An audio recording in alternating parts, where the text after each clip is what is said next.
এটা আমার মাইন্ড বলে। আরো জীবনের ওপরে ঝুঁকি দিয়ে কোনো গেম খেলা হয়, সেই গেমে তাদের সিদ্ধান্তটা আসলেই ঠিক ছিল। আপনারা একমত? তারা অবশ্যই আমাকে জানাবেন। শিক্ষিত দুশ্মন করা ভালো, তাও অশিক্ষিত বন্ধু করা ভালো না। আমার একদম মানে বুকের ভিতরে যে আমার সেই খারাপ লাগাটা, সেই কষ্টটা আমার মানে কাজ করেছে। তোমরা যাদেরকে নিয়ে তুলপার, তারা পর্যন্ত এটা ফারহানা বিথির সাথে একটা সময় কতই না ভালো সম্পর্ক ছিল। তিশা, স্মৃতি, আলামিন আম্পানি সবার কতই না ভালো সম্পর্ক ছিল, অথচ দিন শেষে ফারহানা বিথি একা হয়ে গেল। সবাই ফারহানা বিথির থেকে দূরে চলে গেল। কেউ আর এখন ফারহানা বিথির সাথে তেমনভাবে কথা বলে না, মিশে না।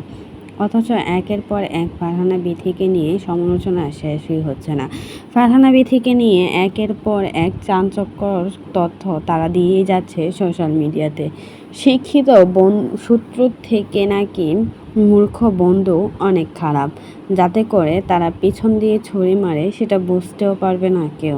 ফারহানা বিথিকে ইঙ্গিত করে কতই না কথা বলে যাচ্ছে স্মৃতি, তিশা আরও আলামিন আম্বানি, যাদেরকে না ফারহানা বিথি নিজের হাতে এই জায়গায় নিয়ে আসছে।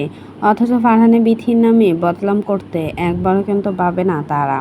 তিশা নিজের মুখেই বলেছিল, আমি দুনিয়া উল্টে গেলেও ফারহানার বিথির বিপক্ষে কখনোই যাব না, কারণ সে আমাকে কতটা সম্মান করেছে, কতটা ভালোবাসে, সেটা আমি ছাড়া কেউ বলতে পারবে না। আর সেই ফারহানা বিথির বিরুদ্ধে চলে গেল তৃষা। তৃষাও এখন ফারহানা বিথিকে উদ্দেশ্য করে কথা বলেই যায়।